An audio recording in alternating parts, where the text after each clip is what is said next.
Hello, hello, hello, and welcome back to Mythkeepers. We are your hosts. I am Zach, and joining me as always, in his spare time, he's been taking some hooked on phonics classes. It is Scotty fucking Westside. Hell yeah, and I know all the words now. All of them. You've been learning your song. I know how to read and write. Rhys makes love the best to all the ladies, or what was that? There was some sentence that he made her write. That he's was the best lover. Yeah, something along those lines. A female could have, I think, is what it's. I think that he's really trying to do the subliminal, maybe not so subliminal messaging for her, isn't he? Not so subliminal. Yeah. Subliminal. Phenomena. Exactly. Zachy boy, we are here. We are back. It's ACOMAF time. It's ACOMAF. ACOMAF. Yeah. What's up? We got a little bit of housekeeping. Oh my god. Where have I seen you? We've got a little bit of housekeeping. So first off, if you're new here, consider subscribing. We are currently making our way through the ACOTAR series for the first time. Scott and I both really enjoy fantasy. True. But we've never read any type of adult romantasy, I guess. So this is our first experience with it. So if you're interested in following along, consider hitting the subscribe button or following on your podcast listening app of choice.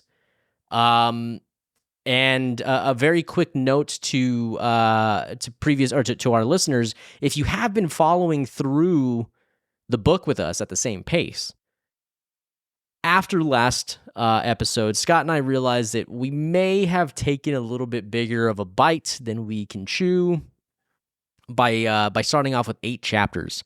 We were gagging on that bite. It was so big. Yeah, dude, I only got halfway down.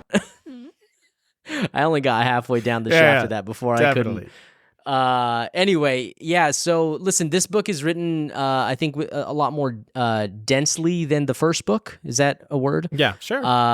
It's also not just a beat-by-beat recreation of Beauty and the Beast, so there's more to talk about.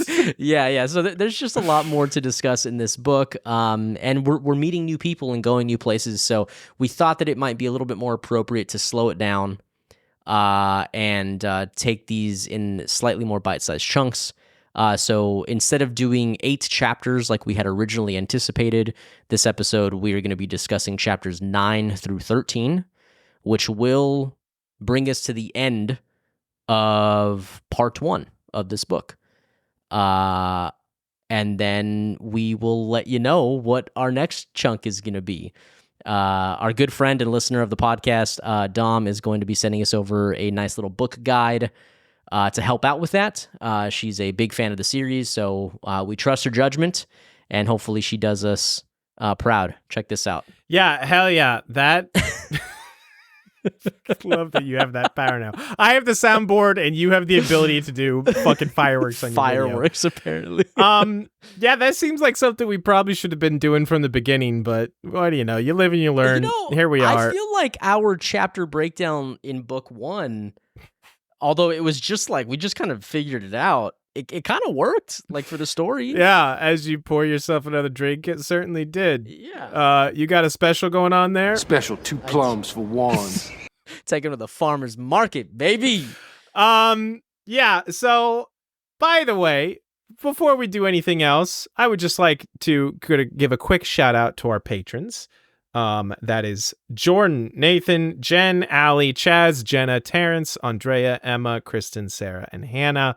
One of these days I'll remember to do that in a different order, change it up a bit. But they just enjoyed our pre-episode banter. At least I hope they did. And we played a cheeky game. So if you're interested in hearing all our cheeky games and our pre-episode banter, go they subscribe to the Patreon. They also recently live watched Fantastic Beasts and Where to Find Them, and got to experience Scott's first time ever. That was riveting. Watching that train wreck of a movie. Yeah, so if you're into some of the extra stuffs, consider going and supporting us on the Patreon. Hell yeah. If you don't, that's also okay. We Yeah. appreciate you being here for the episode and listening and or watching. You know what I just realized? That game, it's like GeoGuessr. It's like video game GeoGuessr. Are you familiar with GeoGuessr, Zach? I am familiar with that. That's what it's that like. shit is great. Have you seen those people? Yeah, who are the guy crazy that good at that does it like instantly. Yeah, yeah, it's wild, freaky. man. People It are is probably freaky. are people going to say the same thing about me? Am I freaky now that I? No, I mean you've been freaky I- since we started this thing. Well, true, also true. But I hadn't even played like half of those games before. I'll have you know. So maybe I am. you just have some vast knowledge in the video game world. It's reasoning. It's my Sherlock Holmes deductions. Anyway, if you want to check that out, go check out the Patreon. Otherwise, listen to us, support us by liking the thing, giving us a comment, doing whatever you do. Whatever. I don't know. You know all the things. Zach, we should talk about these goddamn chapters. This is chapter 9 through 13, as Zach said. Where did we leave off? Do you have your notes from last time? We left off like very shortly after Feyre came back from the night court. Right. She's arrived back in the spring court. Tamlin's being a real sour bitch about it. He Tamlin doesn't is want- like being an extra large asshole. Yeah. Like he's been using one of those training kits and it's just stretching and stretching and stretching, just extra large. Let Gaping, the boy actually. watch. That's what I'm saying. And yeah, it's just really not okay. I think we started to question where we were at on Tamlin towards the end of last book. Oh, definitely. And I think the first 8 chapters of the book have definitely shown me the way. Yeah, Tamlin is not the way. I almost began to, after we recorded the episode, I don't know if we talked about this much in the last episode or not, but like I felt like maybe she was hitting the nail a little bit too much on the head of like, hey, like I need to create some conflict though, so there's this there's a reason to have this like sexy love triangle going on. Mm-hmm. But everyone was all up on Tamlin in the first book, or maybe they weren't. But I just really need him to be unlikable right now. So I'm gonna go fucking hard, like super unnecessary overboard for making him a large gaping asshole. Like, did you feel like maybe that it was a little heavy-handed? much? Yeah, a little heavy-handed. Thank you. That's what I'm looking for. I think when we're looking at it like purely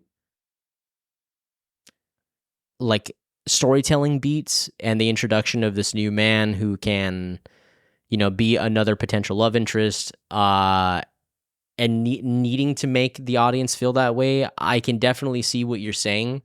But the more that we've learned about these characters and the more that these characters have shown us, you think it kind of adds up, makes sense? I do think it is adding up. Okay. Right.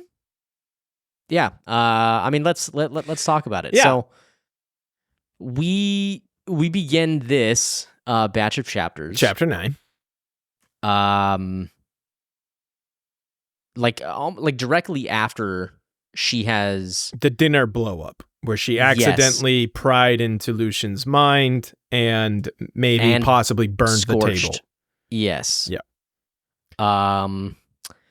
So she's acknowledging this. She's kind of living in her head for a second. She's like, did I just fucking do that? Right. Yeah. She's a little terrified of her own possible powers, basically. Yeah.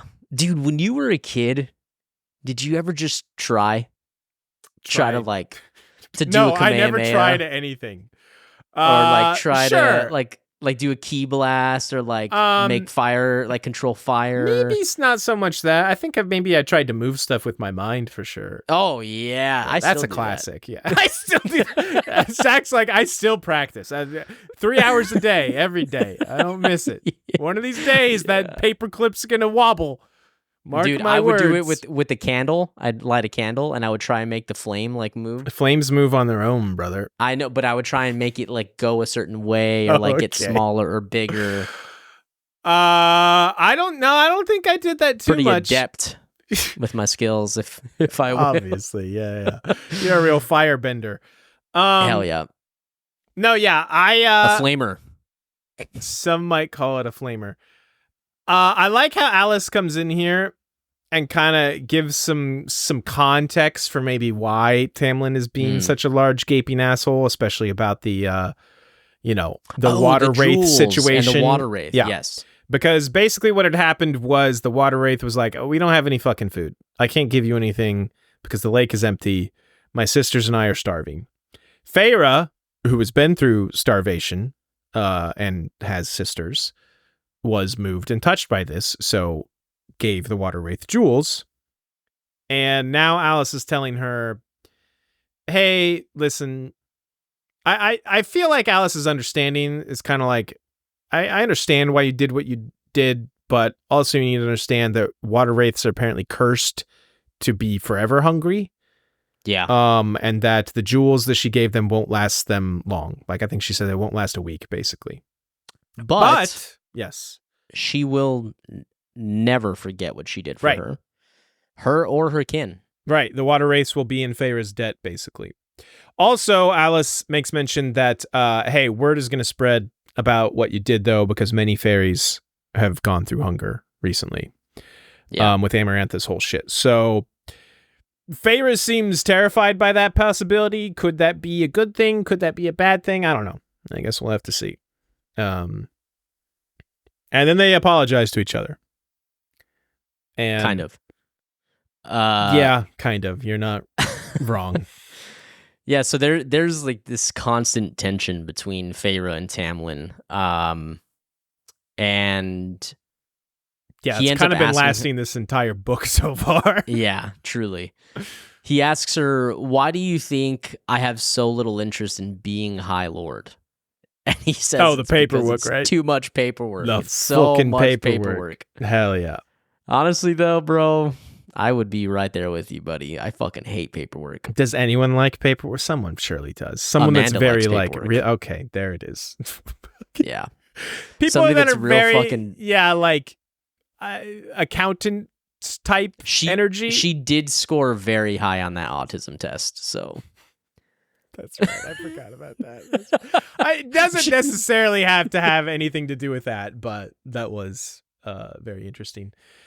Yeah, he gives her this portable painting set, but she still is like sick about the whole painting thing. Like colors make her just have PTSD stuff going on. She sees blood. The reds turn into blood. Yeah, always. And she starts to reimagine everything that happened under the mountain. Right, her stabbing the Fae people.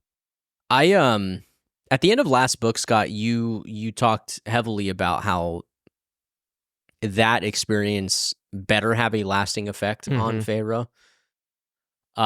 Boy, has it ever. It really has. Yeah. But I definitely agreed with you, and I still do, that it's important to see kind of the repercussions of that and see a character grapple with that in good writing. But I was a little skeptical if we would get it to any like just to any like actual like valuable depth. Sure. Because the writing style in book one just was really kind of lackluster and so surface level in my opinion. Very shallow. Yeah. And so this book I have been so appreciative that Sarah J. Maas has actually gone more into that and kind of given Feyre the opportunity to deal with that. Mm-hmm. And it's like it's a different author in this book because I don't feel like the interactions with Feyre have been surface level. Like she's having a lot of serious conversations with herself and like acknowledging her feelings, I think. Yeah. Mind you, she's not always communicating the best about them. And that's fine. I mean, I do feel like, I think maybe we're selling the first book a little bit short. Like she had a lot of introspection and stuff in the first book to an extent. You just feel like it's way, way more so here? I legitimately feel like Sarah J. Maas went from book one to book two and she fucking evolved. She literally was like, okay, I don't have to write like baby's first steps into fucking fantasy. Okay. Like now I get to write about people and characters and like emotions and like, you know, things that actually successfully build a character. Sure. Yeah, it's cool. And there's this whole theme that's happening in this batch of chapters about like having agency, and like Feyre making choices and being like wanting to do her own things, and that's just like I think that's just really good compared to the last book. So anyway, no, you're not wrong. She asks him if he will let her roam free now, and also possibly help him with all the shit that he's doing. He's like, nah. And she just basically, like, I was a little confused here if this was like her inner thoughts or if she said this out loud, and I'm pretty sure she said it out loud. It seems like she just straight up tells him, marry someone who can put up with that then. Who can put up with like just being in the house and not doing anything ever. No, yeah, this she said this to him. Because then she tells him she feels like she's suffocating. She says, but I'm drowning, and the more that you do this, the guards, you may as well be shoving my head under the water. Right. He counters, with, of course, it's too dangerous. He says she's like stronger and faster now. He fires back with, my family was faster and stronger than you, and they were murdered quite easily. And yeah, but she's just not. There's talk later, but I'll bring it up now because I feel like it's relevant and important, of where she says she feels like she's changed, like from the Under the Mountain completely changed her from a person who just wanted to be like cared for and protected. Yes. And now she's someone that she needs to do something. Like she's not satisfied or happy just sitting back and being protected anymore. So I guess since we're talking about this now, I'll share this now. I had some notes during that part because I really liked that. She is talking about, I think what she says exactly is that the person that she was who wanted to be cared for died. Yes. When she died under the mountain. Yeah, spot on. And it's interesting because I don't know, like, I feel like that's the person that she became with Tamlin, the person that wanted to be cared for. I don't think that's the person that she is. Right. Like, that's not really who, that's not who, well, did she have wanted, right. Like, did she want those things while she was out hunting? Maybe. I don't know. But I think it's just one of those things where it's like, when you're in a situation, you always want different, right? You always want sure. The grass is always greener or whatever, right? The grass is always exactly, and like she's always been a go-getter. Here's the thing: it's not about wanting to be protected; it's about her wanting to provide use and value. It doesn't have to be with like protecting somebody, but just simply like be useful and not sit stagnant. Right. And I think that it's not that like that version of her died. I think it's that she is now capable of being useful and she's not being allowed to harness it. Sure. No, it's yeah, I mean, we'll get to that part and we'll probably talk about it a little bit more. I just thought it was relevant to bring up here because she has, like she says, like her wants and needs have changed.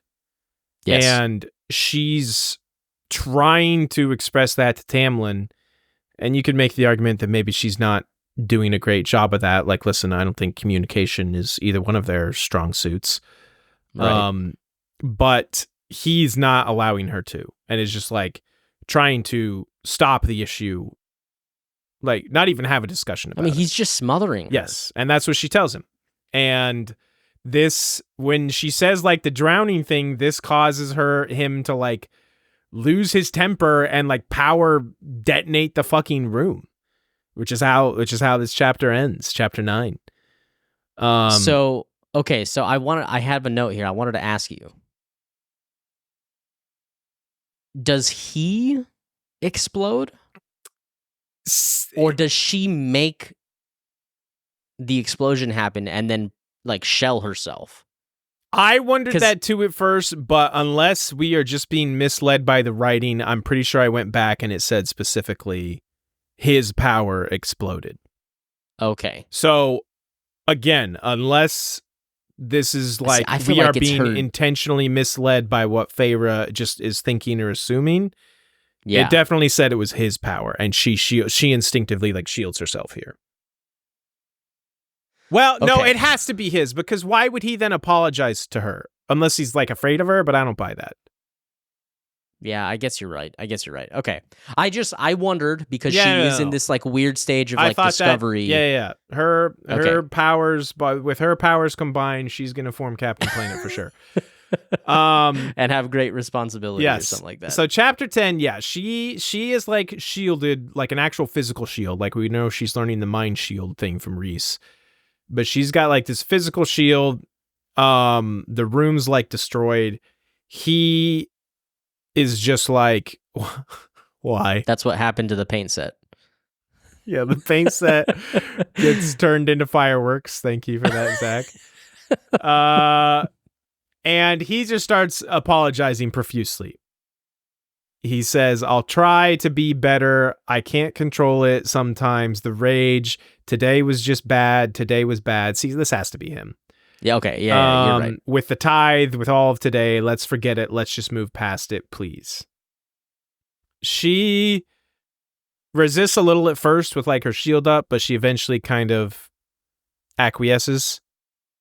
And she even has an internal thought that I'm paraphrasing. I don't remember exactly how it was written, but basically like we communicated the only way like that we're good at. Yes. And which like is sexy basically, times. which was sex. Yes.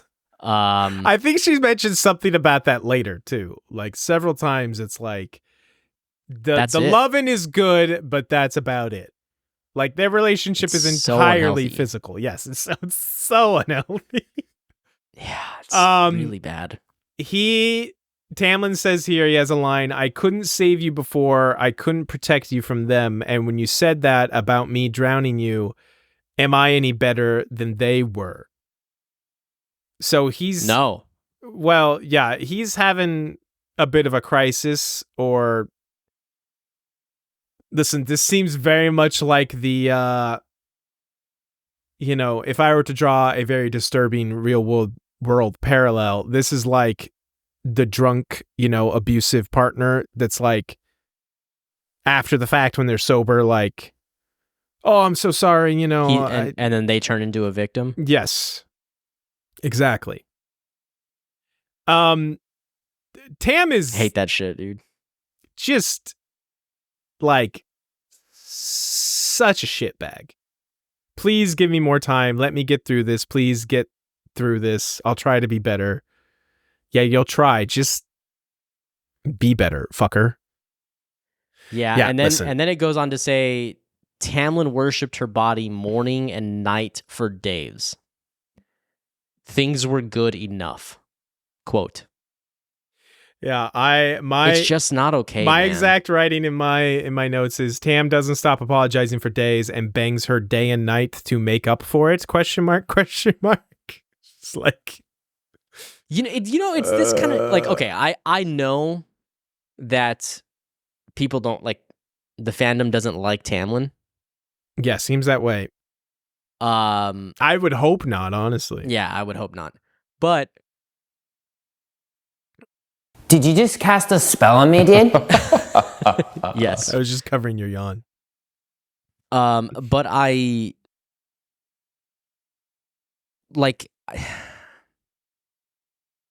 just really hope that there's not people reading this or reading that interaction or this relationship they have and being like, yeah, fuck yeah, that's hot. Or like, you know what I mean? Like romanticizing the physical side of it, because that's just so shitty. Surely not. I mean, we kind of did in the first book. We didn't know any better at the time. Well, sure, right? But yeah, I don't know. I guess listen, I legitimately with her and Tam's relationship, I legitimately don't know how to talk about their relationship, because like obviously it seems extremely toxic and like purely physical, and like just like they don't communicate. They're not seemingly compatible. But on the other hand, it's like, I have known people that have been in relationships like that. I have not myself. So part of me is like, well, am I qualified to talk about this even, It's like, and she, to her credit, she seems to be distancing, especially when we get, by the time we get to the end of these chapters that we're going through, seeming to like distance herself. Sure. At the very least from him for now. But it's just like, listen, this is I guess when it comes to like, oh, we're reading this fun fantasy fairy story, but then something like this just is like, oh no, this is very real. Like, this is real world shit. This happens, Yes, it was done with magic, and magic shields and stuff like that. But, it just, it hits a little closer to home when it feels this like, real life. There's definitely like a part of it that makes me feel like icky. Yeah, like for just sure. like just a little uncomfortable. And I think I hope that's the like intention, because a lot of art should and does feel icky because it's meant to draw attention to real world problems, like things that should be fixed, things that should be done better. And I appreciate that you say that it's like it's hard to feel qualified to talk about it because like obviously we're talking about it in terms of like how we felt reading these things, but occasionally we start getting close to talking about like what's right and what's wrong and like what's the correct way to feel or correct way to act, and it's like in those situations it is really difficult.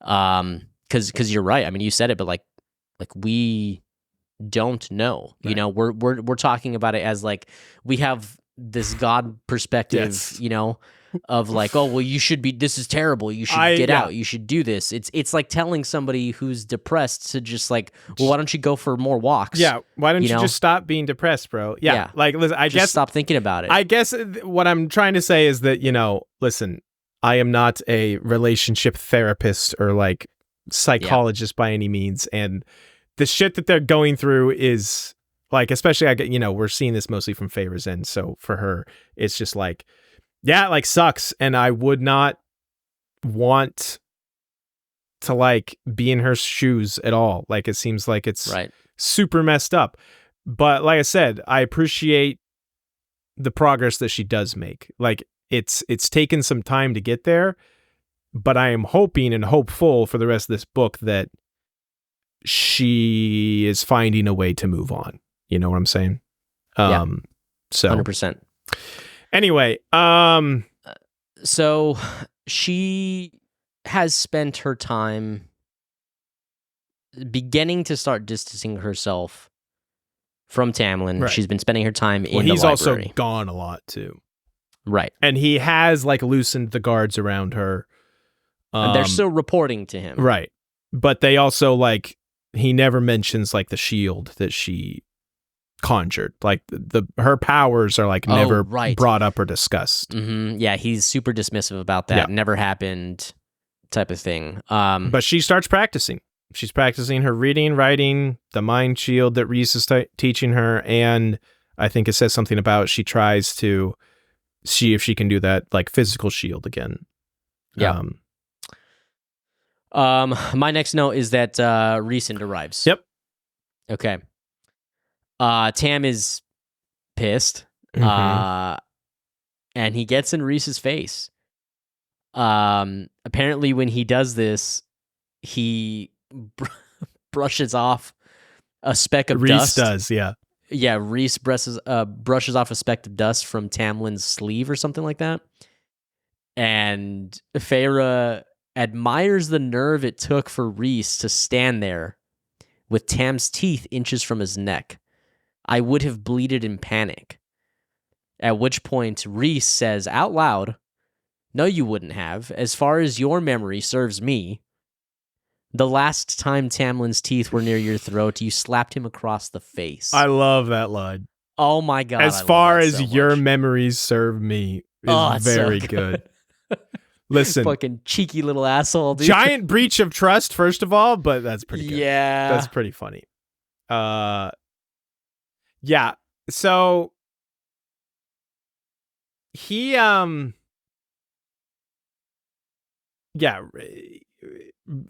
is still like super upset that Rhys is taking her again. And I'm trying to figure out what this quote I have in here is about. Tamlin, he's trying to end Rhys's bargain. Right. He says, you end the deal now and I'll give you anything that you want. Anything. To which Rhys says, no, I already have everything I want. Yes. I don't know if that's what you were talking No, about. so that's like the very end of the chapter. There was this piece right here. I think this is like Feyre and Tam like have a little aside conversation before she starts to go with Rhys. I think she asks him something about like you won't tell me what's going on. And he says her, why do you need to know these things? Is it not enough for you to recover in peace? You earned that for yourself. You earned it. I've been trying to be better, so leave the rest of it. And he says, this isn't the time for this conversation. And she thinks to herself, it was never the time for this conversation or that conversation. But she didn't have the energy to say it. So yeah, this is just, again, their communication sucks ass. Like, it's absolutely shit. Like, he won't tell her anything, and she is just like too apathetic or too tired or too over it to even just bother pressing the matter. Because, I mean, to be fair, it hasn't gotten her anywhere yet.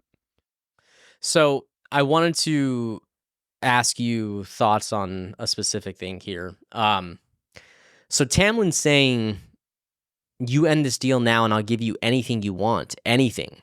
Mm-hmm. How does that read to you, like for Tamlin? Does that put him in a better light? Is that what you're asking me? Yeah, I mean, so yeah, I mean, I guess I'll share, I guess, what I felt, and just you can agree or tell me I'm an idiot. I'm gonna be honest, I didn't give this a ton of thought. Okay, my knee jerk was like, is this supposed to be painting that Tamlin does care in his own way? You know, like that he is Could like, be. no, I love this woman and I don't want her to go spend this time with another man. Or does he just want to eliminate any outside source of control over her because he wants to control her? Well, and I yes. mean, I think I lean into that. But With the way Tamlin has been painted recently, that is a much more believable, yes, that he just wants to fully control her and not have any other outside influence, especially another, hot ass man like Rhys is. it sounds Involved in her eerily life. similar to what I'm getting ahead of myself, but to what him and Lucian and Ianthe were talking about not wanting other High Lords to do with her. Yeah, that's a whole nother bucket of worms we'll get to. Okay. Yeah, no, that's the end like, of chapter 10. Yeah, how much of this is just... Because, listen, Rhys is at least upfront about wanting to use her as a weapon or as a type of weapon. Like, how much of this is that? How much is Tamlin realizing that she is going to be an extremely valuable piece on the board and he will do anything to have full control over it? Yeah. But like I said, recent events would have me believe that more than I believed. Oh, he genuinely cares about her and will give up anything for her. You know what I'm saying? Right. But who knows? Yeah. Chapter 11. Okay. So they get to the Night Court, Mm-hmm. and Rhys asks, "What happened to you?" Yeah, she's lost a lot of weight, apparently. Yeah. And she hits him with a, "Why don't you just look inside my head?" And he says, "Where's the fun in that?" He also makes a comment, no shoe throwing this time. Mm-hmm. He basically, he wants her to play, like, he wants to play with her, basically. Yeah. He's trying to, like, poke fun at her. And because it poor seems thing, like he's not been getting anything through their bond lately. Like, he tells her, aside from the big spike of fear he got when, obviously, like, Tam exploded, he's like, I should be able to feel you through our bond, but all I get is, like, silence. Right. Well, so before that, and I was going to say, just, like, poor thing for Feyre, because she just had this big old, like, she's just been going through a lot with Tamlin. Yeah. And then he's like, all right, hey, you're with me. Like, let's have fun. Yeah. And she just doesn't have the capacity for that. And she begins to just walk away towards her room. Mm-hmm. So he kind of like stammered. Like he's like, well, eat breakfast with me. Right. And she notices that there's a tone of desperation in his voice. Yeah. And I also appreciated that, because nothing sucks more than a character who's like just like super one note. Mm-hmm. And like I like he hasn't seemed desperate for her company. He seemed like he's just playing it cool and yes, just being a stand-up dude. There's more under the surface than the like cool guy, yes, motherfucker that's portrayed on the surface, Yeah. Anyway, so she goes to her room, I believe, to change, and she does realize that she has definitely lost some weight since last time. Mm-hmm. So then they go to eat breakfast, and he does say exactly what you were saying, that he felt a spark of fear through their bond. Did anything happen in the Spring Court? He admits that he hears and feels nothing through the bond anymore. It's worried him. Then out of nowhere, a lot of explosive feelings and a glimpse of Feyre and Tamlin, then back to nothing. So he got worried. Yeah. I think she tells him, like, no, nothing's going on. It's fine. Because the next quote I have here is from Rhys. He says, "Is that why you look like your grief and guilt and rage are eating you alive bit by bit?" And Feyre says, "I didn't want to talk about it. Get out of my head." And then he starts to push her again. He's like, "Oh, yeah, well, make me. Push me out. You dropped your shield this morning. Anyone could have walked right in." And Feyre is still just massively struggling here. She just says, "Another challenge, and I just didn't care. I didn't care about whatever smoldered in my body, about how I'd slipped into Lucian's head as easily as Rhys could slip into mine, shield or no shield." So there's been a lot of talk, both in the previous chapters and these upcoming chapters, about how much she's sleeping, she's losing weight. He mentions here, you look like your grief and guilt and rage are eating you alive. Do you think there's like more to this, like something physical happening with like her possible powers and her Fey body? Or is this just like meant to be like, no, these are just physical manifestations of her like depression? I had that thought. Because it could be question either. To be asking. It really could be either. Yeah, I guess like something I haven't super acknowledged is like, do the Fae, or High Fae, I should say, like have a different like diet, or like do they need more nourishment because of their powers or abilities? And so, you know what I mean? Like, yeah, like the it's like always, the whole like vampire trope, like, right? Do they like? It's always seemed like they eat and sleep very similar to humans, just by like the time we spent in the house with like Lucian and Tam last book, I mean, I wonder, but even that considered, though, it could still be the same, because she's showing signs of powers from all the courts, right? Which obviously she's very different. She's special, She's special. She's special. She got that every power buff. She's like, I'm not limited to one skill tree, motherfuckers. Dude, she got that Captain Planet shit, yes. Dude. Yeah, I don't know. That's a good thought. I have a feeling it's probably just more her depression is on full display. Sure. But it definitely could be more. For the most of this, while reading this, I thought, yeah, this is just showing, like these things happen to people who are depressed. They lose weight, they don't eat, they sleep more. Yeah. And then I started to wonder if like, well, that like story camouflage, so to speak, for something underneath that's actually there is going to be revealed as happening with her, like, I don't know. Yeah. Just a thought I had. Now, the rest of this conversation, though. Uh-huh. Well, so first off, we learned that Morrigan is away. Yeah, I was so upset about this, by the way. Yeah. Like, literally, I had in my notes when he invites her to breakfast, I'm like, I only hope Morrigan is there. That's all I really care about. And she wasn't. And I was fucking pissed, Zach. Not okay. He asks if the wedding is on hold. Yeah. And she's like, yes. Why the fuck are you asking me? Basically, is what she said. Doesn't she just respond yes? And he's like, what? You're just going to tell me? What the fuck is this about?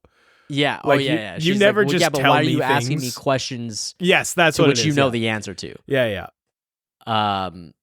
Anyway, so he goes on to ask her, did you give my offer any thought? Right.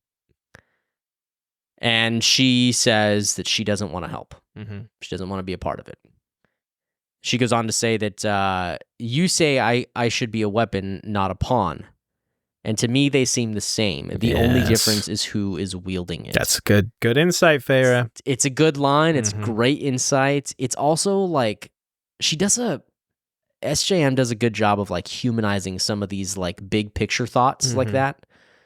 Because it's way too easy to like read this about a fantasy land and mystical powers, right? And just be pragmatic, like, oh yeah, you could win the war, you know, like, I'm the weapon, I'm the chosen one, sick as, right, brother, But like, she's just a little guy, she's just a little dude, just struggling.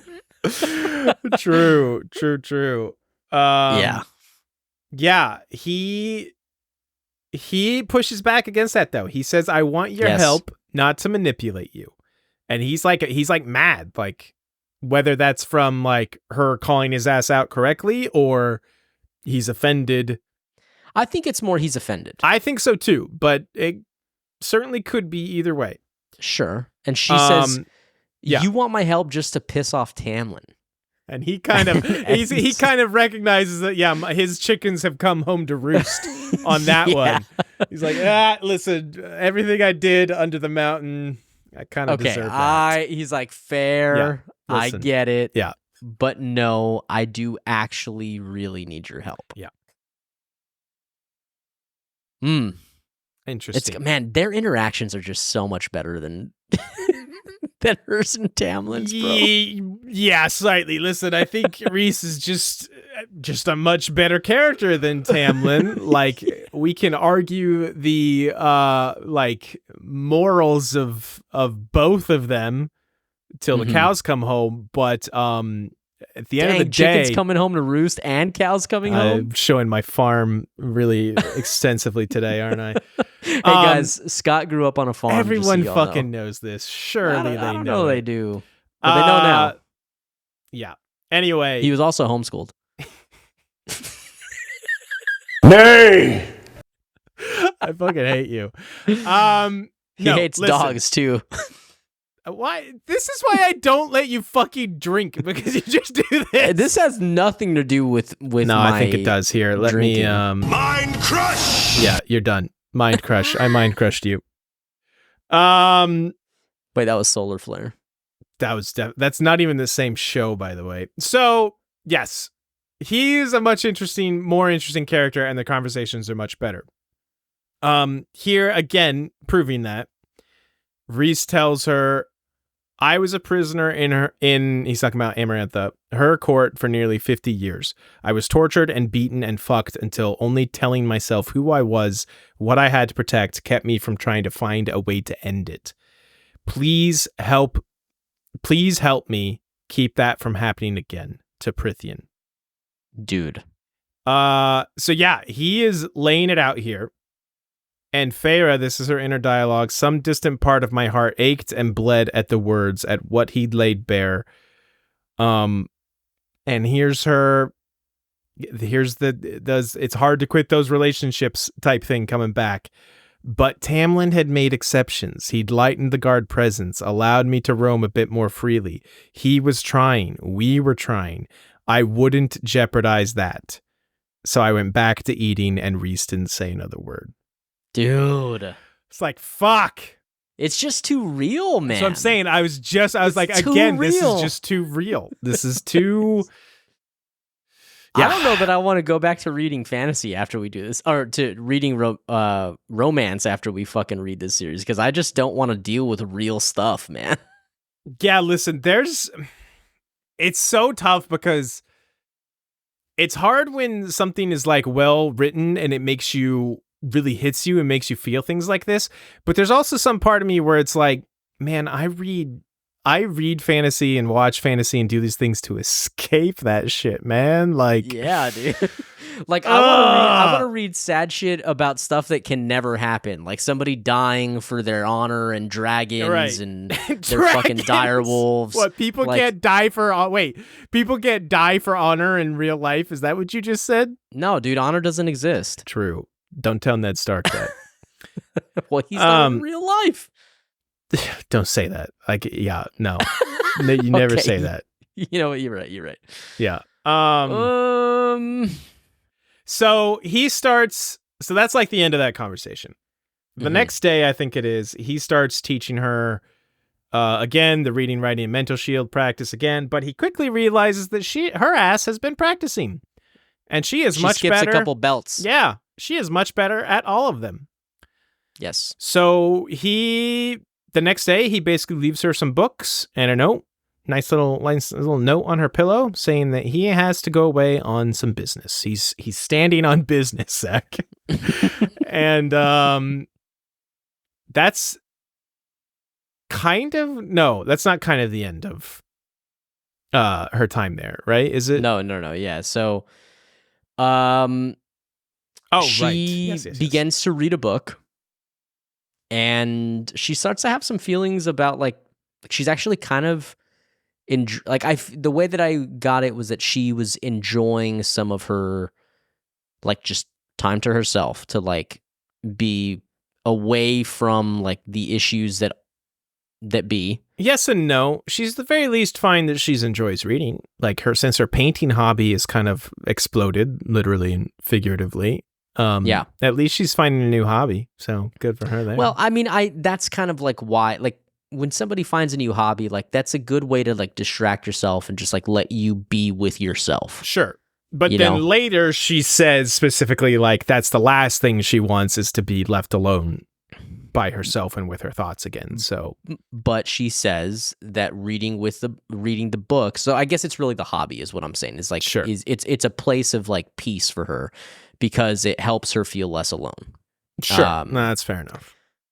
So she's about to finish this book. She's about to get some closure on this epic story that she's probably she reading. Gets book blocked. Book plot. That's a good one. It wasn't that good. Don't laugh at that. I mean, it's better than I would have come up with. All right, fair enough. Yeah, you are torturing me. And then Rhysand shows up. And he's like, "Hey, look what I got you. I brought you some food because I'm a nice guy. Brought you some cheeky dinner." And she's like, "Fuck, bro! Like, I'm so hungry. How'd you know?" And he like holds it out to her, and she's gonna get some, and he's like, What the fuck? No. What the fuck is with this part where they're just like grappling over a plate? Dude, he's like, psych. Yeah, too slow. He's literally that guy in the Geico commercial, like the old fisherman. Like, oh, you gotta try harder than that. Oh my God. I fucking hate those commercials. I know, bro. I fucking do too. That's what it fucking reminded me of. Why is he doing this? Is he just trying? I think he's trying to get her to like snap out of her apathy. Yeah. Which, like, listen, fair enough. It was just like, it was a very strange way. It felt like I'm not touching you. Yes. Yeah. Maybe. Yeah. I don't know. He does specifically tell her that Amarantha wins. That bitch wins if you let yourself fall apart, which I thought was a good line and something she needed. But she also felt like that was really predictable. What? Like him saying that was like, oh, here he goes. Like of course he would say that, or like something to that degree. No, I don't remember that. Anyway, she finally chucks the book at him, but before she throws the book at him, it gets coated in ice. Uh-huh. And so Is we this are that seeing, big of a revelation for you, Zach? Well, no, I'm just saying, like, we're at a point in the book where we're getting all of her new powers are starting to slowly. We already like, know she's Captain Planet, Zach. We can move. Okay, but we haven't identified what all of them are, you bitch. Yeah, no, true. All right, what happens the rest of this chapter, Scott? He Fuck tells you. her anytime you need someone to play with, whether Heyo. it's really, he's not being very subtle, is he? Whether it's during our marvelous week together or otherwise, you let me know.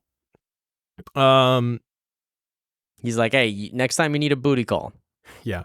you got my number. This is Feyre again. I couldn't muster up a response, exhausted from the bit of temper I'd shown, and I realized I was in a free fall with no end. I had been for a while from the moment I'd stabbed that Fey youth in the heart. Ugh. So yeah, we kind of touched on that a little bit ago about how she has changed. Obviously, she's a very different person than she was when she was under the mountain. Yes.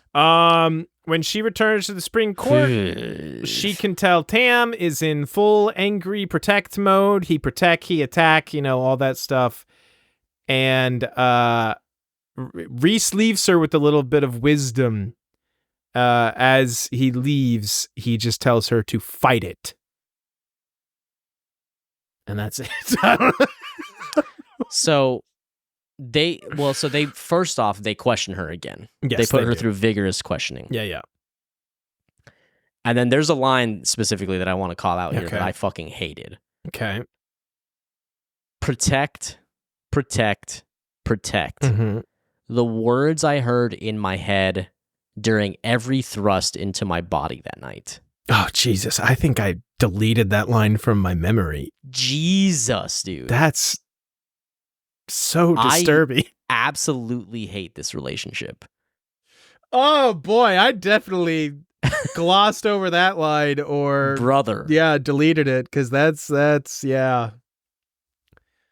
It's just so not okay. Was it last chapter? Was it or last? Fuck, dude. Section. Rhys compared her to a prize, like a possession of his, of Tamlin's. Yes. Like, yeah, Yes, the last batch. Yes. Yeah, that's what really ringing true with the protect.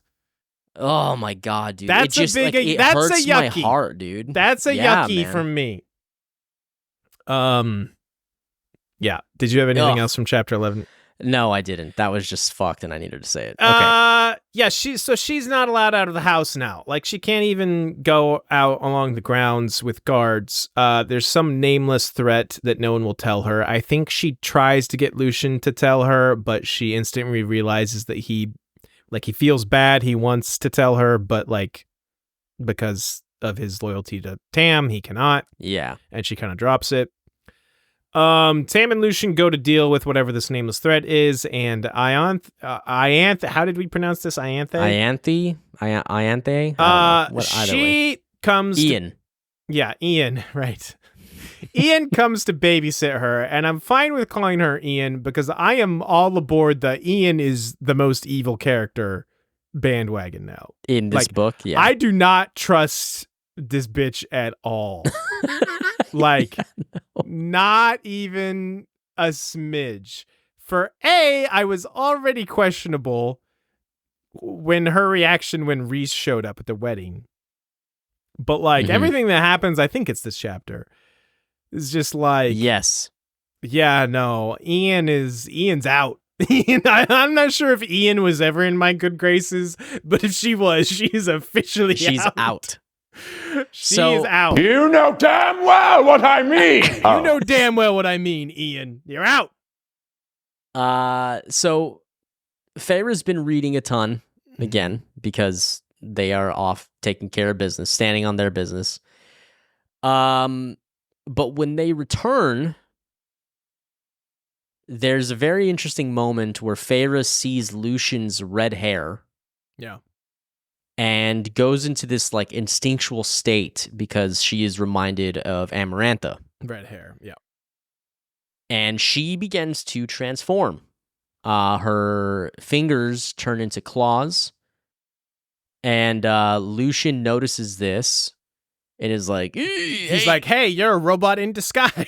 fucking chill out, bro. Yeah. And she's like, no, please stop. So her hands go back to normal. But then Lucian's like, hey, come over here. Let's have a little chat. They go and have a cheeky chat. Yeah.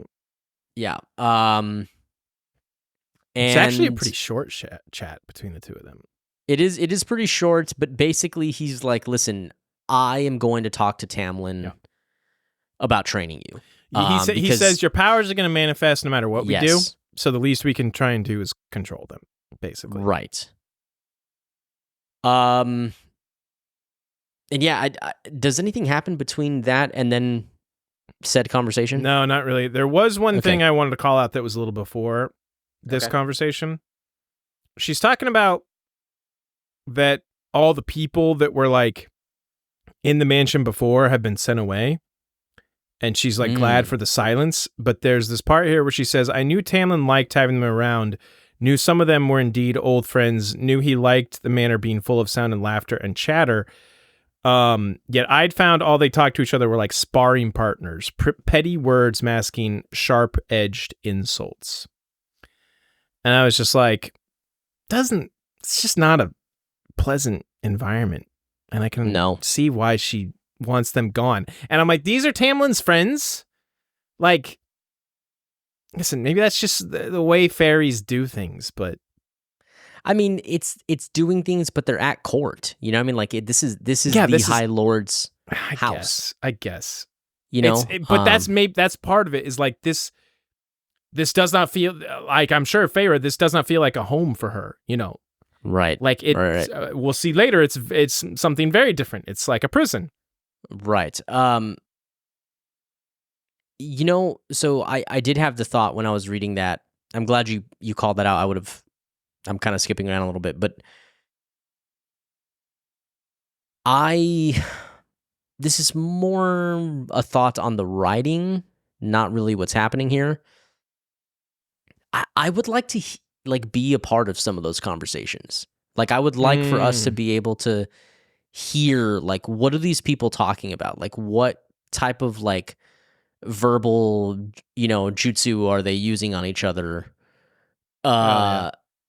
And like, one, for immersiveness, but two, like, I'm genuinely curious, like, what the fuck are people talking about in Tamlin's home?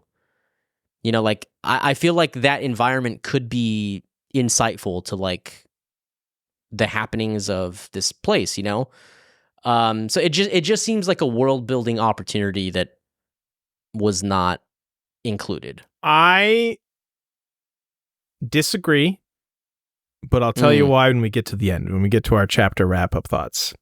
Okay. Because it has to deal with that. Okay. So remind me. Okay. So yes. So Feyre overhears Tam, Lucian, and Ian. I definitely misspelled her name. Inanthe here. Talking about her. Ian claims that she will be hunted and killed, or possibly even captured, for breeding superpowered children, if they train her with powers, right? Mm-hmm. Lucian is like, listen, if anyone did that, it would unite all the other courts against them. Like, that would be like so fucked up that all the other courts would like band together to stop that and destroy them. And Ian's like, well, I can think of one, though. Right. Lucian says no one's that stupid. And Ian's like, Rhys is that stupid. And she also says, dude, yeah, so out. With that, so out. She says, with that power of his, he could potentially withstand it. Meaning, I guess he could take on all 6 courts at once with his powers. Is seemingly what she's saying. I don't know. Imagine a day might come when he does not return to her. You hear the poison lies. Return her. Yes, excuse me. You hear the poison lies he whispers in her ear. Jesus. There are other ways around it. We might not be able to deal with him, but there are some friends that I made across the sea. This is where I was. This is here. It was here. It was here She's where I the was villain. like, "You're so evil, Ian. Fucking friends across the sea. That's Highburn, bitch. You are so evil. Get the fuck out of here. That's Highburn, bitch. That's Highburn. Get the fuck out, Ian. I know you're super evil." And Lucian cuts in immediately. Is like, "We are not assassins. What the fuck are you talking about?" I love Lucian. I love Lucian so much. He defends Rhys. He says Rhys is what he is. I guess that's defending. But who would take his place? So yeah, Lucian pleads with Tam to let her be trained. Let her I master love that this. he's like, listen, like, if she's going to get attacked or Yes. targeted, let's give her a fucking fighting Yes. chance. This only seems logical. Seriously, dude. But Tamlin's no. Ugh. Nah. Nay. Nay. Nay, double nay. That's what Tam. not having it. And then there's a moment of silence. By the way, he's growling again. Did we mention that? This motherfucker is growling again. Not that he ever stopped, to be fair. Yeah, no, he doesn't stop. He never stops growling. Maybe that should have been our first choice, that he was evil. It was that he growls all the time. I can't remember who said this, but it's in my notes. We give them no reason to think that she's manifesting powers. I think Tamlin probably said that. Or Okay. maybe Ian. So apparently, because she's overhearing this conversation, right? Yeah. Okay. And after he says no, Lucian must have like made a face or looked at Tamlin a certain way, he or keeps pushing, maybe at the very least. but she didn't hear him. Well, no, I think because she starts leaving as soon as she hears no. She's like done. She's out. So maybe she just didn't hear them then at that point. Oh, okay. But she does hear Tamlin freak the fuck out. Yes. On And Lucian, get pissed off at sounds Lucian. like. Yes. And so she's like, man, I don't even want to know what the fuck Lucian did that pissed him off like that much, you know? Probably not very much, because Tam is just a That's what I was going to say. tempery asshole. Dude. You better not harm a hair on my boy Lucian's head. I will fucking lose I my think- shit. Lucian dies in this book, I guarantee it. Nay, nay, double nay. Or Morrigan dies. I don't have any sound bites with enough hatred for how much I feel about you. I mean, right somebody's got to die. All the good guys can't stay You alive. know damn well what I mean. Oh. All the good guys stayed alive in last book. now. Surely someone died, didn't they? Did anyone? I mean, die? other than the innocents that we didn't have any like, connection to. True. No, you don't introduce Morrigan this book and kill her in the same book. Not possible. She's also not been in it enough. That's which- true. which Maybe is she this- hasn't. Which really is this book's biggest crime, if you ask me. Okay, all right, let's move on. So there's some kind of problem on the shore near Highburn. Interesting, right? Yeah. So Lucian and Tam are going to go deal with that. By the way, there are way many more guards, way many more. That's definitely how English works. Yeah. Way many English. more guards watching her, just keeping tabs on everything Feyre does, where she goes. She is sleeping so damn much. She is the sleepiest girl in all the land. That's depression, buddy. True. Feyre begs Tam to let her go with them. She is like, first she goes through like all the stages here. She's like, I'll hide. I'm really good at hiding. Have you seen me hide though? And he's like, nah. And she's like, well, I can fight. Have you seen me fight? Like, I'm pretty handy in a fight, actually. He's like, nah. And she's like, finally, is just like, well, bitch, no matter what I'm you fucking want. going. Yeah, I'm going no matter what you say. And there's a line here I do want to quote. Tam tells her, I won't risk our enemies getting their hands on you. And Feyre thinks to herself, what enemies? Tell me something, anything. And she is just like, I have to get out of this house. And he's like, go for a nice ride and a picnic. I don't give a shit. Oh, what a fucking dick, dude. And she's like, I don't want to go for a ride or a picnic or pick wildflowers. I want to do something. So take me with you. And here's, we talked about this earlier, but here's where it truly was. That girl who had needed to be protected, who had craved stability and comfort, she had died under the mountain. I had died, and there had been no one to protect me from those horrors before my neck snapped. Ugh. So I had done it myself, and I could not yield that part of me that had awoken and transformed under the mountain. Way to stand up for yourself, Feyre. That's what I'm saying, dude. She's good.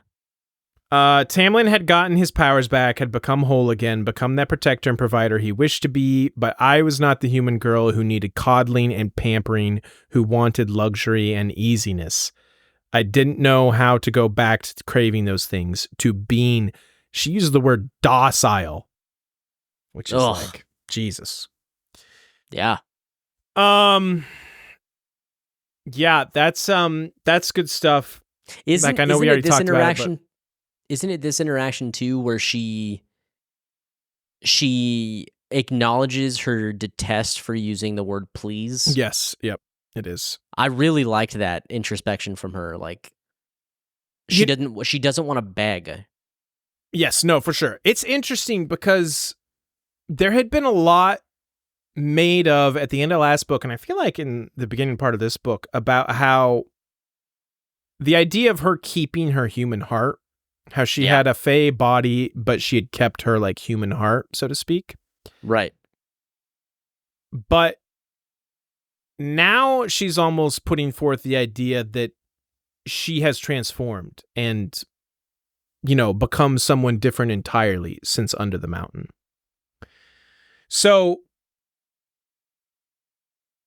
I wonder how like Sarah J. Maas is going to like reconcile those two ideas of her keeping her human heart, but also the fact that she's like completely changed and a new person from, you know, her time under the mountain. See, and I think that is part of, I hadn't really actually thought about that line specifically, but like, I feel like that might lean into what I was saying. Like, I don't think that she ever really, at her core, in her heart, was this docile thing. And that's why I brought that back up, because you had talked about that. I think you're right. I think, you know, we talked about the Tamlin gaslighting a lot in my God, dude. book 1. And it is almost like he fucking just fully gaslit her into thinking she wanted these things. Yes, conditioned her into wanting these things. And I love how she says, I want to read this line again. There had been no one to protect me from those horrors before my neck snapped, so I had done it myself.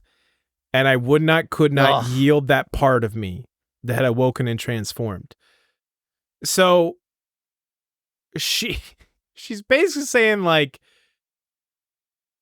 no one was going to save me. So I had to step up and do it. And I'm not going to just let that part of me go away. I'm not going to, you know, step back and live a life of luxury, because to your point, maybe that's never what she was. Maybe that's just what she thought she was temporarily, or thought she wanted, you know? Yeah. That's good stuff. It's interesting. A lot to think about there. I think it's good writing. I think it's the fact that we're able to have this, I think, intense and deep of a conversation about what she's feeling or what she may be feeling. I think it's just like truly is, I think it's just a testament to the writing. I think I thought that there was. You thought? I think I thought that there was going to go in a direction where she kind of came to realize and understand that all fairies are a little bit too cold and emotionless.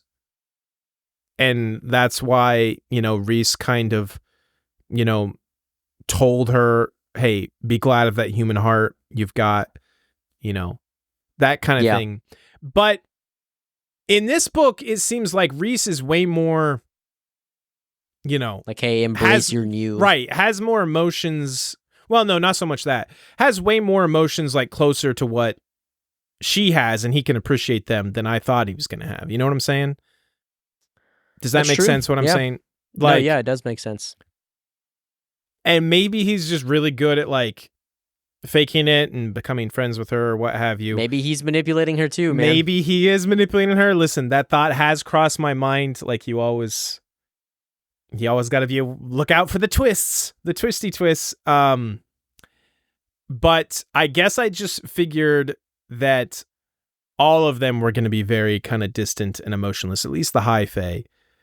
And that she would have to use her human heart, so to speak, to kind of find a better way. I don't know where I was going with that. I mean, both can be true, though. Yeah. Well, I said, that can still come back in some way. It certainly could still. I guess I just didn't expect as much depth to Rhys as we've already gotten. You know what I'm saying? Yeah. Like, Tamlin has more or less followed the route I figured. But Rhys is, gone different. And I guess, to be fair, that's what's so fun about him. You're right. And Lucian has always shown a more vulnerable and emotional side. So maybe I shouldn't have thought that at all. Anyway, it doesn't matter. Yeah. So this is the part where she's like, I'm coming whether you like it or not. And he calls General Veers and... No, wait. General Veers took down the deflector shield. Damn it! That joke doesn't work here. Yeah, he makes sure the shield generator on Endor is fully operational. Okay. Yeah, that was a stretch. He shields the house. Yeah. He shields the house. And this puts Feyre into full-blown panic attack. Here's a good reference for you. He gets all the Hogwarts teachers to cast a protection spell and shield around the house like they do in Hogwarts. Protecto Ascendo, right? No. Prego? Do they pasta sauce? Was that what it was? No. No, Protego? Yeah. No, Prego. No, it's definitely Prego. It's definitely Prego. You're right. I should have known. You should have known. I don't know anything about You Harry Potter. obviously don't know much about Harry Potter, you fool. You absolute Somebody's fool. gonna step up and tell the boy how to live. The boy who lived? Look at you making Harry Potter references and you don't even know it. Definitely intentional. Feyre has a full-blown panic attack. Her ass has got claustrophobia, by the way. She should be... I don't know if there's meds for claustrophobia. She needs to It's called weed, brother. It's called weed, brother. She needs to see a doctor and get some kind of... I don't know. Maybe she doesn't need a prescription. Maybe she just not. No, you do need a prescription in most states. For weed? Yeah, no. Her prescription should be don't be in a toxic relationship with someone who will lock you up in your own fucking house. That's the Dr. Scott fucking prescription. And then my next note is I've read the last part of this chapter like 3 times and I have no idea what's going on. Morrigan is here and that's cool. Guess I'll move on. Yeah, okay, so she explain to me what happens, Zach. I mean, it's kind of explained at the beginning of the next chapter, but... Well, so Feyre collapses in like a ball of... darkness. High Fae power, one of which being darkness, but there's also wind and ice and fire all present. She even makes notice that it like melts her jewelry. Oh yeah, well her ring, her wedding ring, her fucking gets wedding ring straight up melted the fuck off. And that's not like her having like existential like metaphor. That actually happened. Yeah. And she hears a distant female voice and she's able to make out that it's Alice kind of pleading with someone to please help her, please take her, please help her. And then she feels shouts to Alice, by the way. yes. If Alice is shouts to telling her, Alice. because I was super confused about this, because at first Feyre was like Amarantha, then she was like Alice, then she was like Morrigan, and I was like, wait, so who? I mean, obviously I know it was Amarantha, but was that actually Alice talking there, or did she just think it was Alice and it was actually Morrigan? No, I think it was Alice. Okay, I think pleading you're right. with Morrigan to help her. Right, I think you're right. It was a little confusing. And she acknowledges that she feels a very delicate but firm grip. Why did you say it like that? Why did you fucking say it like that? I want Morrigan to delicately but firmly grip me. I'm fine if it's not delicate, to be honest. Like, it can be firm. It can be a little painful. I am totally okay with anything Morrigan wants to, grip me with. That's going on in my head every time Morrigan does anything. So then Morrigan picks her up and she's like coming like in and out of, it seems in and out of consciousness, or just like her vision's fucked up because of everything that's happening. But Morrigan takes her outside of the spring court. The spring court, and then Rhys shows up. And then Rhys shows up and winnows. Yeah. I still don't like it. Diswinnows. Diswinnows. He catches some fish, Yeah. Those are minnows. Oh, you're right. Shit. Fuck. I thought I had it. No, I knew that the whole time. It's just like small change. It's just like the Prego thing. No. I definitely knew that. I definitely knew that. And takes her back to the Night Court. Uh-huh. Night Court is way cooler anyway. Can we all agree? Mountains rule, Spring Court drools. Dude, wait, hold on. Brother. What? We'll have to post this. Oh shit, that's not what I meant to do. Did you just crash your computer? No. Good. I'm sending you a screenshot. Oh, wait, I changed it. I didn't write what I thought I wrote. Oh, you absolute fool. Well, Never fascinating. Mind. That's not going to be funny. This is fascinating That's not audio. Gonna be yes. Well done, sir. Well done. Yeah. All right, what happens next? Chapter 13. She's back in the Night Court. Rhys, so this is where I figured out what happened. Like I said, it was I could not tell what was happening at the end of last chapter. Maybe that's just me. Rhys explains that she made herself invisible. She was screaming. Rhys shattered Dipshit's shield, because that's easy peasy for him. Then Morrigan went in and carried her to another court so Rhys could then take her. Some protocol by the book fairy nonsense, so Tam can't march in and declare war. Rhys doesn't want infighting. So it's interesting because it's like, okay. Yeah. It's so stupid. The technicalities here are ridiculous. What does it matter whether it's like Rhys physically walking in and doing this or his sister, cousin, right? Cousin. I can't remember. Cousin. No, you're right. Cousin. I think they were cousins. Don't remember. They're uncle cousins. Uncle cousins. Like, listen, it just seems like a real bullshit technicality that doesn't make any sense, but whatever, fine. That's what happens when you have, what is it called? Like a loose magic system? Yeah, sure. Anytime you say loose, I think you're going to say something else. That's just what happens when you have a loose asshole. Every time you say loose, I just I know what word's coming next. So, okay, but also he waltzes in and out to get her every month. What is because it's part of the agreement. I guess. I don't know. He can't. He did mention so-and-so can't be mad. So-and-so? Is that what you said? Tamlin can't be... Did you say so-and-so? So-and-so, yeah. I just turned into my mother for a second. No, he told them when he first came and got her these chapters, I think he did say hey, you should examine your wards, dipshit. riffraff like me could just waltz in and out whenever they wanted. And I thought that was funny, and I forgot about it.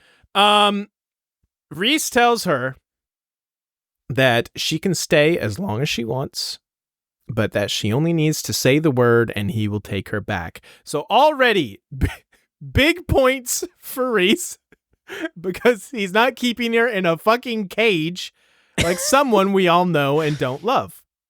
Yeah, I'm going to like kind of get into this interaction just a little bit more. I really like how he cuts her off and makes it a point. Because she says, well, when I go back. Yeah. And he cuts her off and he says, as your presence here is not a part of our monthly requirements, you're under no obligation to go back unless you wish to do so. Right. And this is where I had the note that this hot-ass man consistently giving her agency to make her own decisions. Empowerment is so hot. And I'm just so about it, bro. Corny. Such a corny bitch. Oh, dude. No, true, though. He's just so hot, though.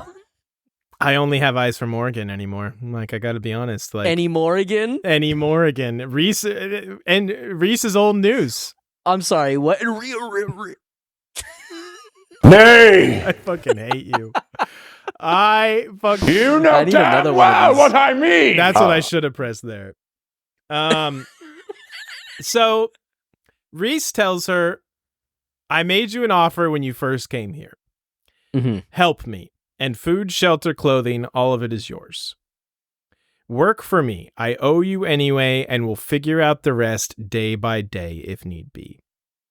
I love options. Like this is just like given, yeah, like you said, agency, options. That's good stuff. She confesses that she has nowhere else to go. Yeah. And Rhys says, well, you can stay as long as you want.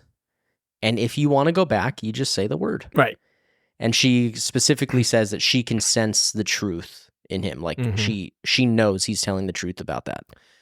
So Love this, him. I think, is some of the most damning internal dialogue we've ever gotten from Feyre in regards to their relationship.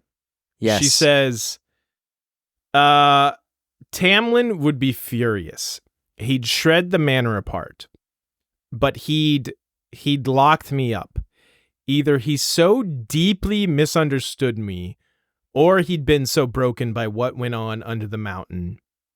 But he'd locked me up.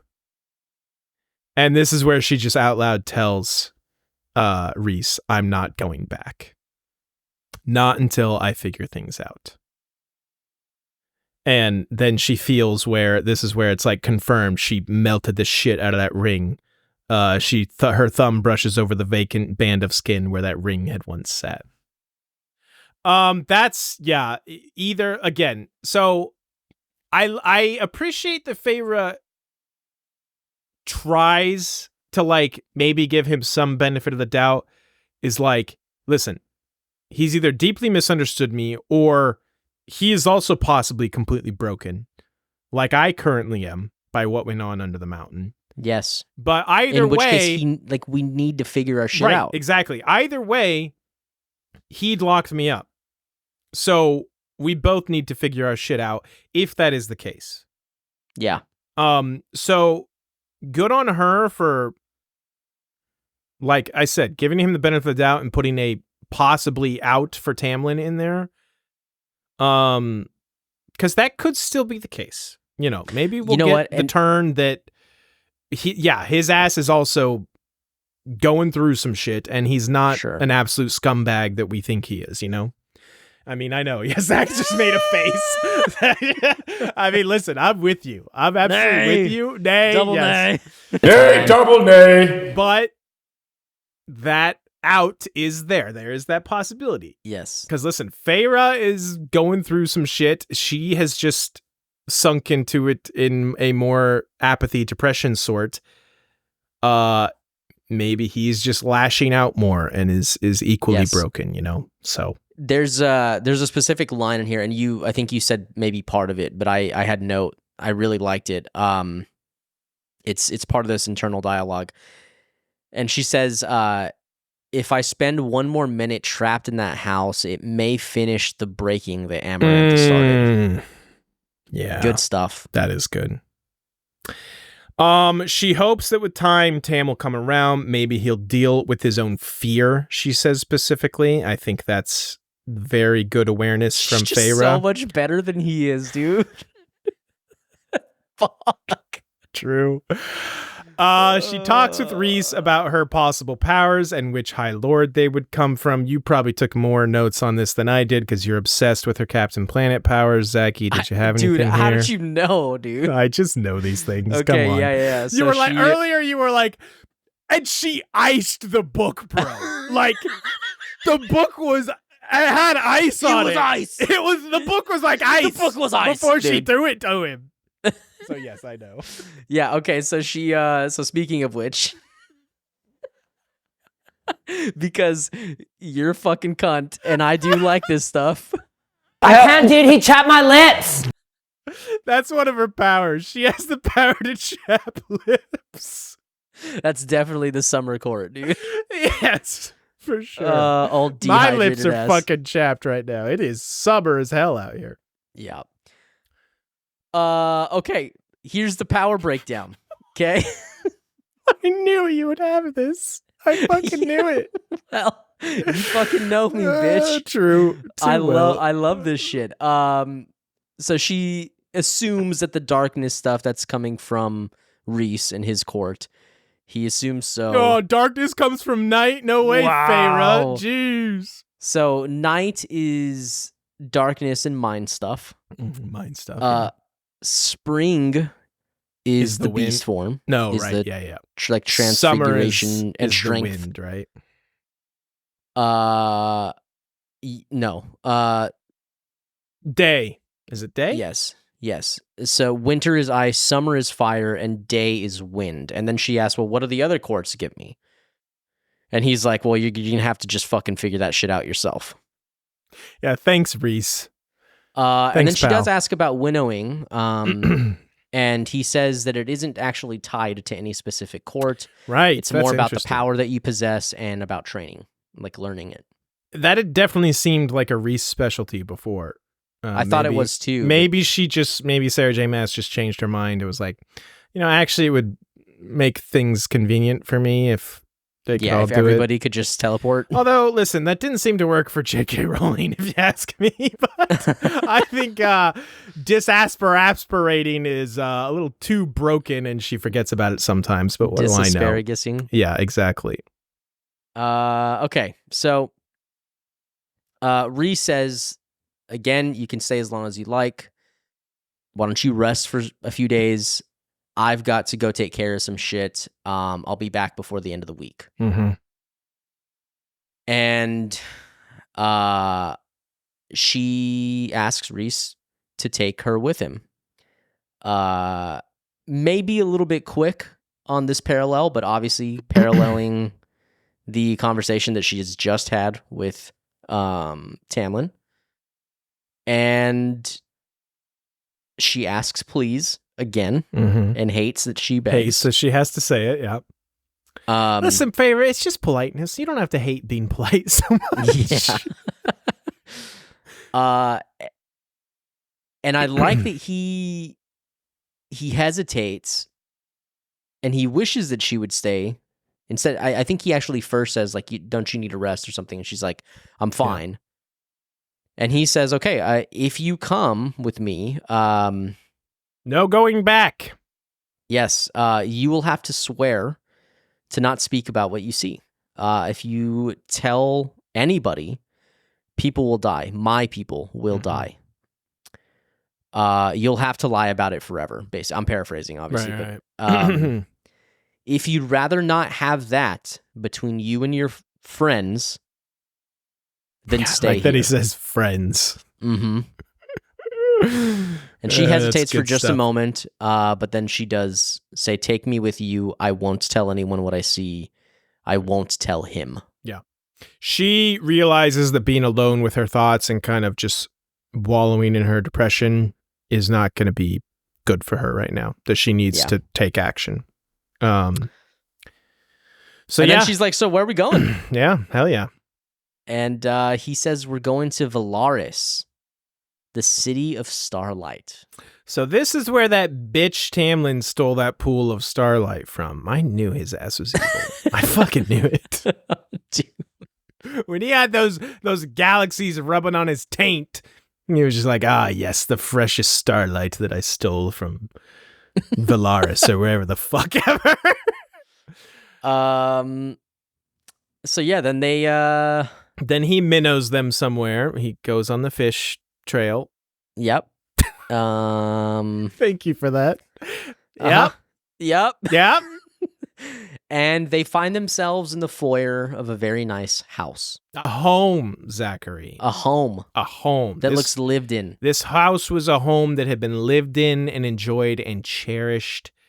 And it was in a city, which is the big old cliffhanger we get left on. Scott, dude. Dude. Why do you look so fucking excited? Because, dude, like, I finished reading that and I was like, well, that's odd. Uh-huh. Why is this, like...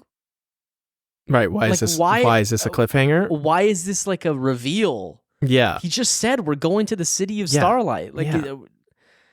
Do you not have a follow-up? I thought you were like, figured it out. No, I'm literally like, I took this note. So I put this, I'm going to read you my note verbatim. Sure. I don't know about you, but this might seem like a strange thing to care about, but I really hated this last line. This house was a home that has been lived in and enjoyed and cherished, and it was in a city. Yeah. Ending it with, quote, and this is my suggestion, ending it with something like, we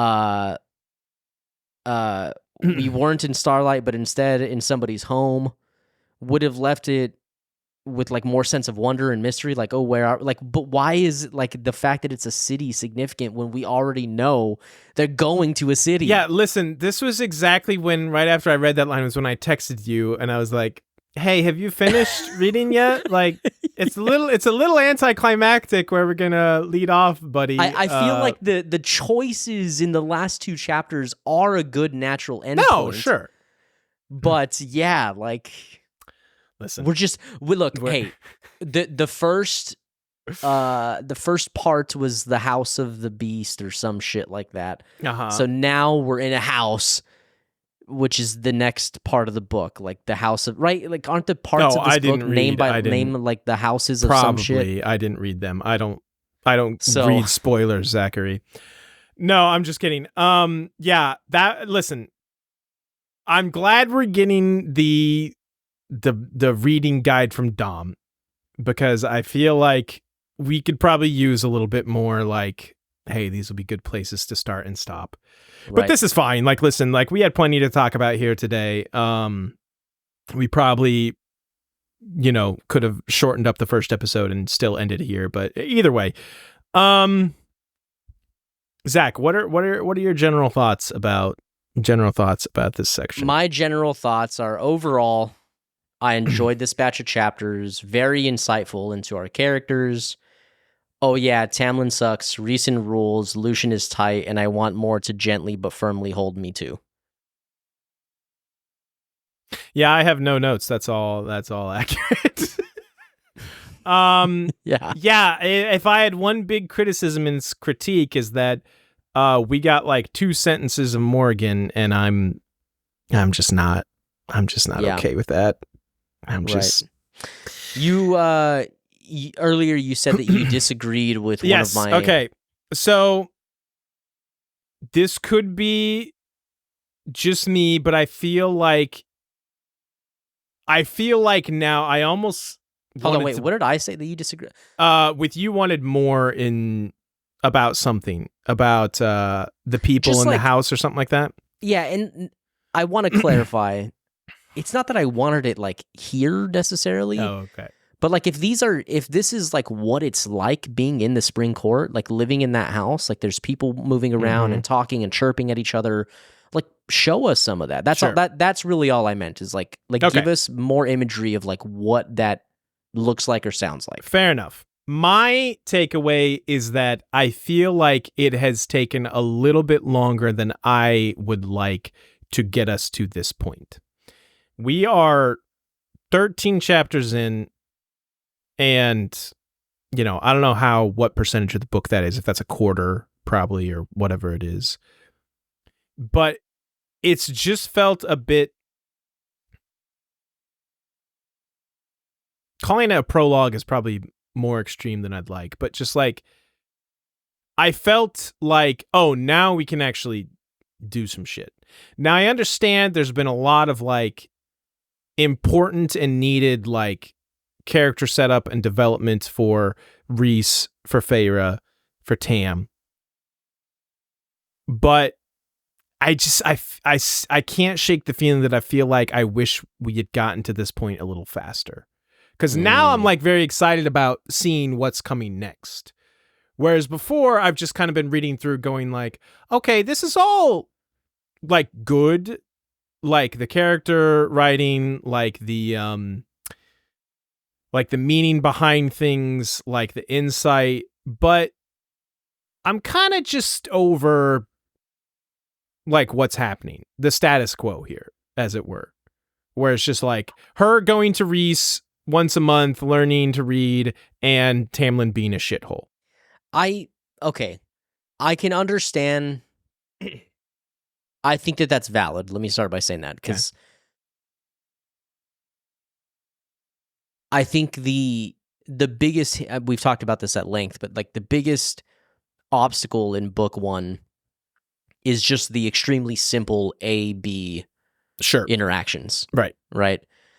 And although we've introduced a more frequent support character here, and his, new world, basically, they are still relatively simple A, B Our scope is still pretty limited. Yes. So I empathize and I agree with that. However, I think that because of the way that last book ended, I think that we didn't, personally, I feel like we needed a little bit of time to allow them to go through the motions of the relationship falling apart. Like, this is still a romance. You know what I mean? Yeah. Like, yeah. And so I feel like that's what the last, 13 chapters have been, while also simultaneously giving us cool breadcrumbs from Rhysand. So I think it was really effective, and I actually, it held my attention pretty well. It could have been sped up a bit. I mean, maybe, yes. Yeah, it's not that it didn't hold my attention. Like I said, I guess I felt a sense of relief when we got to this break here. Where I feel like that's probably what you're supposed to feel. Yeah, no, for sure. It's just like, okay, finally, like, some real things can hopefully start happening. And I really hope I don't, eat these words and next week I'm just like, oh, we're still wheel spinning. Surely not, but right. But yeah, like, listen, like, I can't put my finger on any particular thing where it's like, this should have been cut out or this should have been sped up. But I also just can't shake the feeling that, like, this feels like it took a minute for us to get here. I don't know. Do you think it's partly because of the fact that we're doing a podcast about it? And probably, yes. We read 8 chapters and then waited 3 weeks and then read 5 chapters. Probably, very much, yes. This you're probably 100% spot on. And for people who are just, reading this book like actual normal human beings, which we were never to begin with, so it's fine. They probably, I'm sure they don't feel that way. Maybe they do. I have no idea. Yeah, I mean, this probably it's flew a valid past. call out, though. Yeah, because it has been a lot, though, like a lot of the same, the status quo, like you said. We definitely discussed when we were doing like the Game of Thrones episode by episode that doing it in that way, you look at things differently. And yes. I'm sure this is coloring that discussion as well. It's just a thought I had, and we're nothing if not open and honest on this podcast. So yeah, it's just like, you know what? Maybe that's a good thing. Maybe, that's just getting me more excited for what is hopefully the good shit yet to come, Yeah. Definitely. Or maybe I'm just really mad that we didn't get more Morrigan. It could be that. Like, her ass had better be in every chapter in Zolaris. Where are we? What's the name of this fucking place? Stellaris. I almost said no, Stellaris is that video game. Yes, Stellaris is that. It's Velaris. Velaris. Velaris or Velaris. It could be just Stellaris with a V. I don't know. Oh, with a V.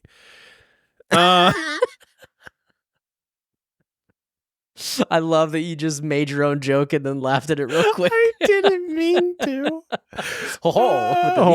With a V. Anyway, that was my big thing, I guess. I didn't have much else, like, other than, yeah, listen, the content here is good. I just want more to happen. Dude, I am so in on Rhys. It's insane. Yeah. I'm so easy though, dude. Like, what will be your reaction if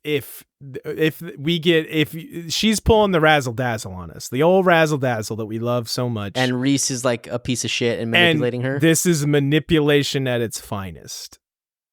I mean, I will definitely feel manipulated, but I think I will appreciate the writing because he has been written in a way where he's like the savior of her situation, which I'm so uncomfortable with. And he's the person to come swoop in and like provide in a way that she hasn't had. This is going to put you on the spot, so maybe you won't be able to think of one, but like, can you think of a time when you felt like the most betrayed, like in a story setting wise, where you were like, oh, I really liked this person. Turns out they were the bad guy all along. Can you think of a time when you felt like really betrayed by someone you really liked? I don't know about betrayed. Honestly, the biggest example of that is honestly probably in the Stormlight archives. No, okay. Some shit that I've just read. Yeah, there's a character that's like extremely noble and just like very resolute, I think, in his he's just so good. He's just so like dutiful and honor bound. And we learned some stuff about his past that is with as attached to this character as I am. I was like, wow, it's tough to read, but I appreciated how interesting it was and like how fucked up and like how it helped me understand like his battles that he's been dealing with. Sure. But yeah, I even then I wouldn't say I've never really felt like completely betrayed. Okay. Yeah. I was just wondering. Honestly, actually, shit, dude. Hold on. I'm sorry. Like, maybe actually, when I read for the first time, Dumbledore had planned for Harry to die. Oh, sure. Because I was also much younger the first time I read that. I was like, that's a good call out. Yeah. I'm sorry. What? Yes, that's probably it. Okay. I don't know if this is the biggest or the best example, but it's the one that came to mind when I asked you this question. Was spoilers for the Water 7 saga of One Piece is the Carpenters that turn out to be like CP9. I remember first going through that thinking like, dude, this Kaku and Lucci guys, they're so cool. Like, man, like, well, especially more Kaku, I guess, but like then it turns out that they're fucking double agents. Fucking Kaku is spies. Just like Terry with a long nose, dude. Terry Bogard? Yeah, dude. Okay, I can kind of see it. He totally is. Just with the because ball he's got a and the ball jacket. cap and everyone in a ball cap and a jacket is Terry Bogard, apparently. No, yeah. God damn, Water 7 is so good. It's amazing. Yeah, listen, if she can pull this, I'm not saying this is going to be the case, but if she can pull that off, like if that's where this is going and Rhys is the greatest betrayer ever, like, listen, hats off to her. That may or probably not where it's going, but now I would feel Rhys, betrayed if that is where it's going. Yeah, because I'm pretty in on Rhys. Yes, we know. You've said that. Yeah, Rhys could be pretty in me, you know. That's what I'm saying. Yeah, I knew. Yeah, I was reading between the lines on that one. Anything else before we do our thing? I think that's everything. Hell yeah. Let's go courting. It's time for Who Be Courtin'. Where we last left off, Rhys had claimed our number one spot. I have a feeling someone, not naming names, Zachary, is going to fight for him to stay there. Feyre was at 2. Lucian was at 3. Morrigan was at 4. Ian made the list at 5. Our guy Ian. Our fucking guy Ian. That's Iantha. Ianthe. Yeah, one of those. At 5, Zachary. What do you think? Why don't you erase those while I tell everybody at home that this episode is brought to you by our new Mythkeepers merch. It's sponsored by us, by yours truly. Check out the sick death metal hoodie that we made. Do not touch the rubbish. It says Mythkeepers in death metal font. Every time. I fucking hate you. I know. Scott doesn't like death metal, and I made this. Well, I didn't make it. Our good friend Nathan made it, who's a fucking baller. But hey, this design is available on these sick heavyweight hoodies, t-shirts, and on crop tops if you're into showing your belly buttons. If you've ever just thought, man, I wish I could look like I listen to metal, even if I don't, then it's a great opportunity to do that and support your favorite or least favorite podcast in the world. More than likely that one. Yeah. Yeah. You can find this along with the rest of our merch lineup. We've got hats with some other designs and t-shirts and hoodies with other designs over at mythkeeperspod.com/store. Go look good, guys, in your Mythkeepers gear. Hell yeah. All right, who be courting, Scotty? Zach, who's on the list? Who could possibly take the number one spot? Legitimately, it's between Rhys and Feyre. Nah, it's just Rhys. Okay. I really appreciated the insight that Feyre gave us. I thought that she made this batch of chapters very real in an uncomfortable way at some points, but also we get a lot of imagery and feel a lot of emotions through her perspective. So I like that. I like to feel stuff. Disagree. I just think that I'm just way more in on Rhys. Yeah, I mean that's super fair. So am I. I enjoy him more. This is almost why I didn't even want to delete those, because I feel like we're going to end up in more or less the same place.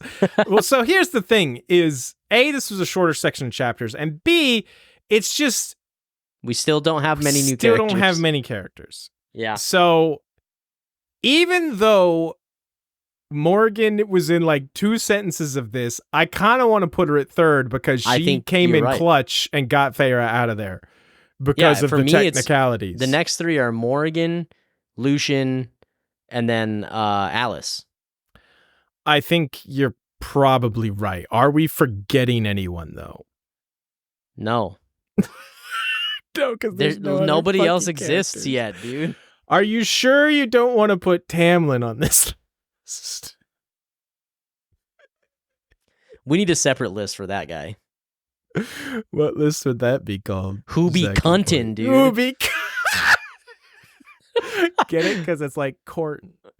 All right. Alice Except nowadays, the kids say when you're serving cunt, it's actually a good thing. Did you know that? You serve cunt on a platter? Dude, you're giving cunt right now. That's a good thing. Is this a British thing? It's got to be, right? This is like a Gen Z young people thing. Gen Z say yes. Cunt outside of Australia and Britland? Yes, dude.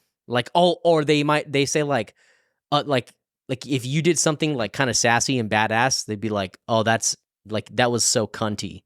Yeah, no, I've heard that one. That's good in a good way. No, though. but that's just been Australian slang for forever. Okay, well, it's in America now. Okay, fair enough.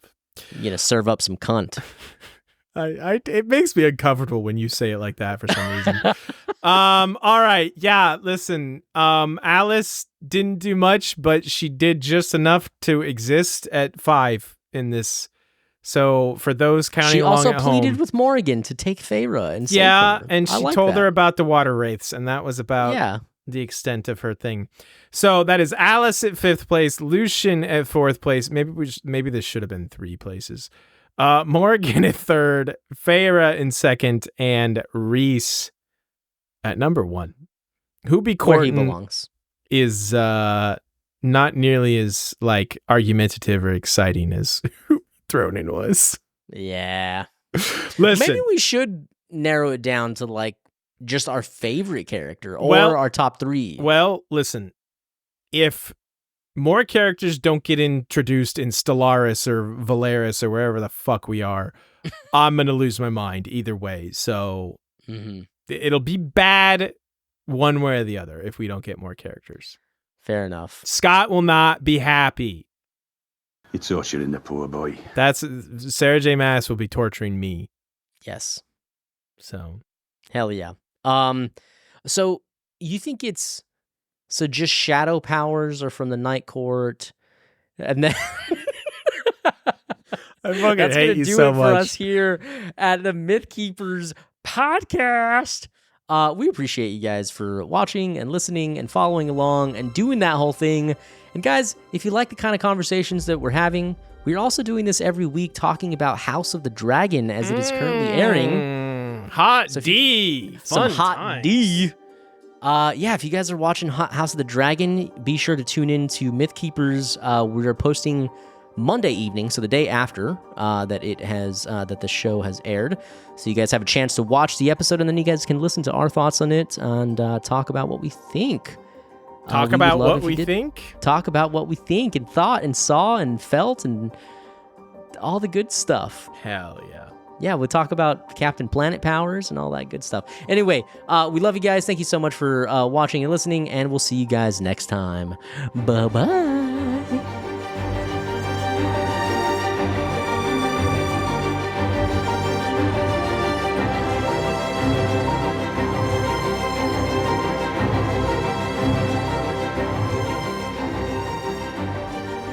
Later, taters.